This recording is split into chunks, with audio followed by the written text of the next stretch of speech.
우리 성도님들은 여행 좋아하시나요? 가장 최근에 어디를 다녀오셨을까요? 그리고 또 어떤 여행지가 가장 기억에 남으셨는지 참 궁금합니다. 특히 제가 오늘 궁금한 것은 가장 멀리 간 여행지가 어디이신가입니다. 가장 멀리 여행해 보신 곳이 어디이실까요? 혹시 이 세상에서 가장 먼 여행이 어디에서 어디까지의 여행인지 혹시 아시나요? 네. 우리나라에서 이 땅 밑으로 쭉 내려가다 보면 남미가 있는데 우리나라에서 남미로의 여행이 가장 먼 여행일까요? 아니면은 이제 조만간 달로 여행할 수 있다고 하는데 달이 가장 먼 여행지일까요? 그런데 한 영성가는 이런 말을 했습니다. 세상에서 가장 먼 여행은 머리에서 가슴까지의 여행이다. 네. 머리에서 이 가슴까지의 여행. 머리에서 가슴까지는 약 30cm, 그러니까 한 2뼘 정도 되는 아주 가까운 거리입니다. 그런데 왜 머리에서 이 가슴까지의 거리가 가장 먼 거리라고 하는 것일까요? 우리가 살다 보면 이런 경험을 할 때가 있습니다. 머리로는 이해가 가는데 이 가슴이 뛰지 않아서 움직이지 않는 경우가 있습니다. 반대의 경우도 그렇죠. 이 가슴은 뛰는데 이 머리로는 이해가 되지 않아서 하지 않을 때도 있습니다. 신앙에서도 마찬가지입니다. 이 머리에서 이해된 진리가 이 가슴으로 내려와서 뜨거운 고백이 되고 이제 그것이 삶을 통해서 나타나는 것이 신앙인데 어떤 사람은 그것이 30년이 걸리기도 하고 70년이 걸리기도 합니다. 이 평생이 걸려도 이 머리에서의 진리가 이 가슴으로 도착하지 못하기도 합니다. 오늘날 많은 성도가 겪고 있는 신앙의 어려움이 여기에 있습니다. 머리에서의 신앙으로 멈춰 있다는 것입니다. 하나님이 살아계신다는 것을 압니다. 예수님이 나를 위해 십자가를 지셨다는 것 알고 있습니다. 하나님은 사랑이시다라는 것을 알고 있습니다. 그런데 정작 이 삶의 위기나 이 어려움이 닥치면 어떤가요? 머리로는 하나님은 나와 함께 하시고 나를 지키시는 분이라는 것을 알지만 이 가슴에서는 걷잡을 수 없는 두려움과 이 불안이 올라옵니다. 이 머리로는 항상 감사라는 것을 알고 있지만 이 가슴에서는 하나님에 대한 섭섭함과 이 원망이 터져 나오기도 합니다. 머리로는 하나님에 대해서 더 많이 알아가는데 이 정작 가슴으로는 멀어집니다. 신앙생활을 하며 할수록 그리고 이 신앙의 깊이가 깊어지면 깊어질수록 머리와 가슴 간의 이 거리가 좁혀지는 것이 아니라 오히려 더 멀어지는 것 같습니다. 지금은 대림절 기간입니다. 저 높고 높은 하늘 보좌에 계시던 하나님이 이 낮고 낮은 우리의 가슴 속으로 내려오심을 기다리는 그런 절기입니다. 하나님도 먼 거리를 여행하셨습니다. 그렇다면 우리도 여행해야 합니다. 이번 대림절 우리의 신앙이 이 차가운 머리를 떠나서 이 뜨거운 가슴으로 내려오는 그런 여행의 절기가 되었으면 합니다. 그렇다면 왜 우리는 이 머리로는 아는데 이 가슴으로는 이 하나님을 다르게 인식하고 있는 것일까요? 왜 배운 것과 또 느껴지는 것이 다를까요? 안나 마리아 리주토라는 여성 정신 분석가이자 또 기독교 상담가가 있습니다. 그녀의 연구 과제는 무엇이었냐면요, 이 신앙 형성이었습니다. 어떻게 신앙이 생기고 또 그 신앙이 더욱더 깊어지는가, 이것이 그녀의 평생의 연구 과제였습니다. 그녀는 이 대표적인 그녀의 저서인 살아있는 하나님의 탄생이라는 책에서 놀라운 이야기를 합니다. 그녀에 따르면은 우리 안에 2명의 하나님이 있다는 것입니다. 하나님은 한 분이신데 우리 안에 하나님이 2분이 계신다는 것입니다. 하나는 이 개념의 하나님입니다. 머리에 계신 하나님. 주일학교 때부터 설교를 듣고 또 성경 공부를 하고 신앙 서적을 읽거나 기독교에 관련된 영화나 또 여러 매체를 통해서 이 알게 된 그런 하나님입니다. 머릿속에 계신 하나님인 것이죠. 하나님은 어떤 분이신가라고 누군가 물었을 때 답하게 되는 그런 하나님입니다.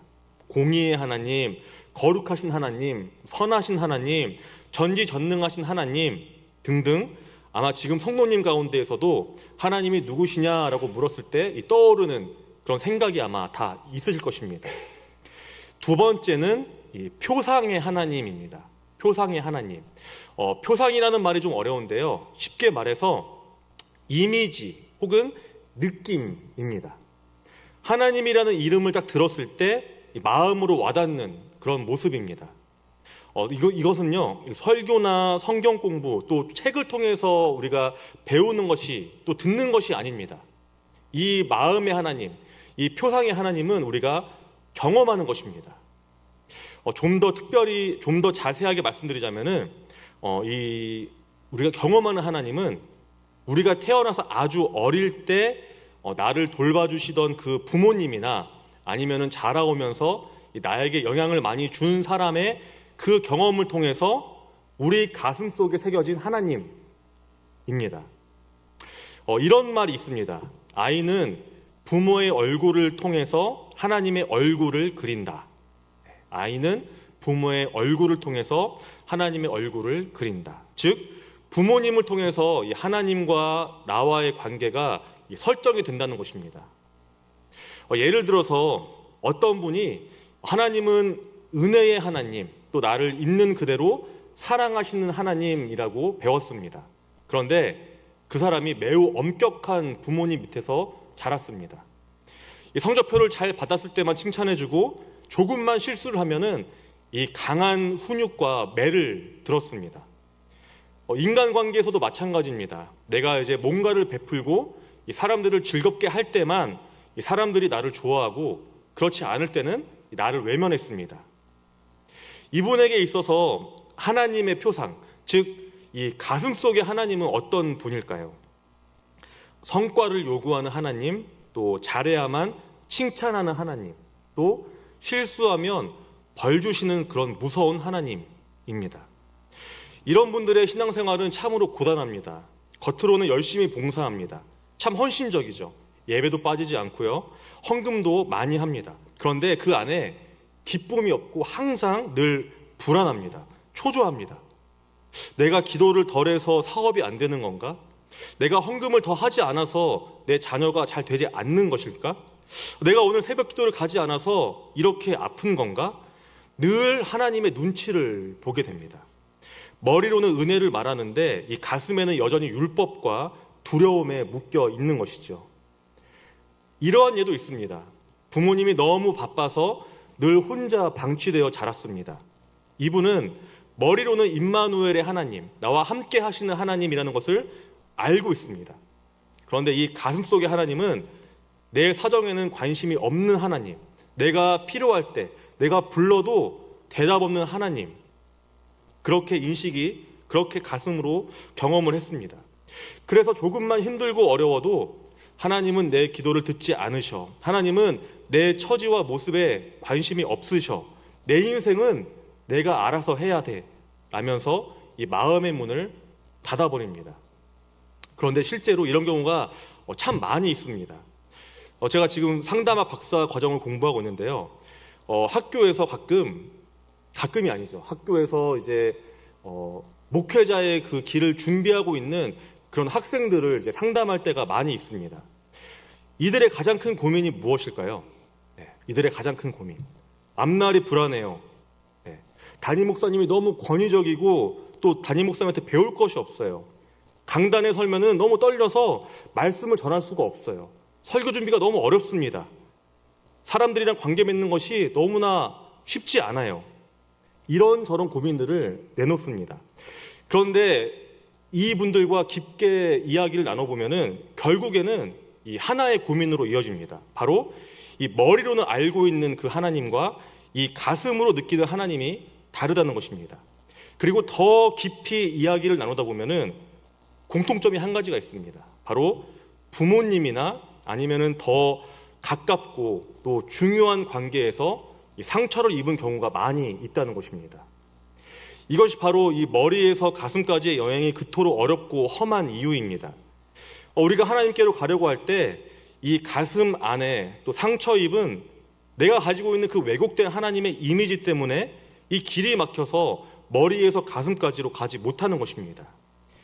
우리가 이 상태에서는 하나님의 이름을 아무리 크게 외친다고 해도, 또 주님 오시옵소서 찬양하며 부르짖는다고 해도 그 안에는 주님이 오실 자리가 없습니다. 이미 내 마음에는 무서운 하나님, 차가운 하나님이라는 이 왜곡된 모습이 가득하기 때문입니다. 그렇다면 이 문제를 어떻게 해결해야 할까요? 자칫하면은 이 믿음이 사라질지도 모르는 이 심각한 문제를 어떻게 해결할 수 있을까요? 리주토는 이렇게 말합니다. 하나님의 표상은 고정된 것이 아니라 새로운 관계 경험을 통해서 수정되고 다시 태어날 수 있다. 즉, 이 가슴으로 느끼는 하나님은 평생 그 모습으로 남는 것이 아니라 이 새로운 관계를 경험하게 되면서 변하게 된다라는 것입니다. 대림절이 참 중요한 이유가 여기에 있습니다. 대림절은 단순히 예수님이 오심을 기념하면서 또 기다리는 그런 기간뿐만 아니라 이 대림절은 내 안에 일그러진 그 하나님의 모습을 치유하고 또 새롭게 하는 그런 기간입니다. 하나님이 이 땅에 예수 그리스도를 보내신 이유를 아는 것을 넘어서 그 예수가 다름 아닌 나를 위해서 오셨다는 것을 경험하는 것, 그리고 이를 통해서 내 안에 있는 이 하나님이 새롭게 그리고 온전하게 되는 것이 바로 이 대림절의 의미인 것입니다. 하나님은 왜 그 높고 높은 하늘 보좌를 버리시고 이 땅에 오셨을까요? 그리고 왜 왕이나 세상의 권력자가 아니라 낮고 천한 목수의 아들로, 그리고 무엇보다 아기로 오셨을까요? 한번 상상해 보십시오. 만약에 하나님이 천둥과 번개가 내려치는 어느 날 온 세상 사람들이 보고 있는데 그 덩치도 크고 온몸이 근육질에 또 거대하고 강인한 모습으로 하늘에서 천천히 내려오십니다. 그러면서 내가 너희를 사랑한다. 내가 너희의 하나님이다. 그러니 나를 믿어라 라고 하시면 어땠을까요? 분명한 것은 머리로는 완벽하게 알았을 것입니다. 아, 하나님은 진짜로 계시는구나. 그런데 마음은 어땠을까요? 무엇보다 상처 입은 가슴은 어땠을까요? 마음이 열릴까요? 권위적인 아버지나 아니면은 직장 상사 등에게 상처받은 사람에게 있어서 이러한 강한 하나님의 모습은 어쩌면 또 다른 공포일지도 모릅니다. 무관심에 상처받은 사람들에게 이 전지전능하고 무소불위한 이 강한 하나님은 너무나 멀게 느껴질 뿐입니다. 예수님이 아기로 오신 이유가 바로 여기에 있습니다. 이 아기를 보면은 무섭다고 도망가는 사람이 있나요? 네, 아기를 보면서 저 아기가 나를 해칠지도 몰라, 저 아기가 나를 혼낼지도 몰라 경계하면서 두려워하는 분 계십니까? 아닙니다. 누구나 아기 앞에서는 무릎을 꿇습니다. 눈을 마주치고 웃습니다. 그리고 그 아기를 포근하게 안아줍니다. 다 아기를 안아보신 경험 있으시죠? 이 아기를 포근하게 안으면 그 아기의 그 체온과 또 아기에서만 나는 그 특유의 향기로 인해서 이 몸과 마음이 한없이 따뜻해집니다. 예수님이 아기로 오신 이유가 바로 여기에 있습니다. 하나님은 이 대림절에 우리 가슴속에 잘못 새겨진 무서운 하나님, 또 권위의 하나님, 질책하고 책망하시는 하나님의 이미지를 깨기를 원하십니다. 대신에 따뜻한 하나님, 경계를 허무는 그러한 하나님, 또 온유하고 다정한 하나님이라는 친밀하고 또 사랑을 주는 이미지로 오신 것입니다. 오늘 말씀 23절을 다시 한번 읽겠습니다. 보라, 처녀가 잉태하여 아들을 낳을 것이요 그의 이름은 임마누엘이라 하리라. 이를 번역한즉 하나님이 우리와 함께 계시다 함이라. 임마누엘, 하나님이 우리와 함께 계십니다. 우리와 함께 계신다. 우리와 함께 하신다는 것은요, 교리가 아닙니다. 공부해야 하는 것도 아니고요, 우리가 외워야 하는 것, 머리에 넣어야 하는 것이 아닙니다. 우리와 함께 하시는 하나님은 관계입니다. 그리고 함께 하는 것이고 또 경험하는 것입니다. 이번 대림절은 이 특별한 대림절이 되었으면 합니다. 그동안 대림절이 오신 예수님, 또 오실 예수님, 오고 계신 예수님을 기다리는 절기로 우리가 알았다면 이번 대림절은 임마누엘, 나와 함께 계시는 그 하나님, 그 예수님을 경험하는 그러한 절기가 되었으면 합니다. 하나님은 성적표를 요구하시는 아버지나 어머니가 아닌 나라는 존재 자체를 참으로 기뻐하시는 분이구나. 하나님은 저 멀리 계시는 분이 아니라 마구간같이 냄새나는 이 내 마음 속에도 기꺼이 가까이 들어오시기를 원하는, 나와 함께 하고 싶어 하시는 그러한 분이구나. 이러한 것들을 경험하고 또 체험하는 대림절이 되기를 원합니다. 그렇게 될 때에 머리에서의 하나님과 또 가슴에서의 하나님의 모습이 진정한 하나가 될 것입니다.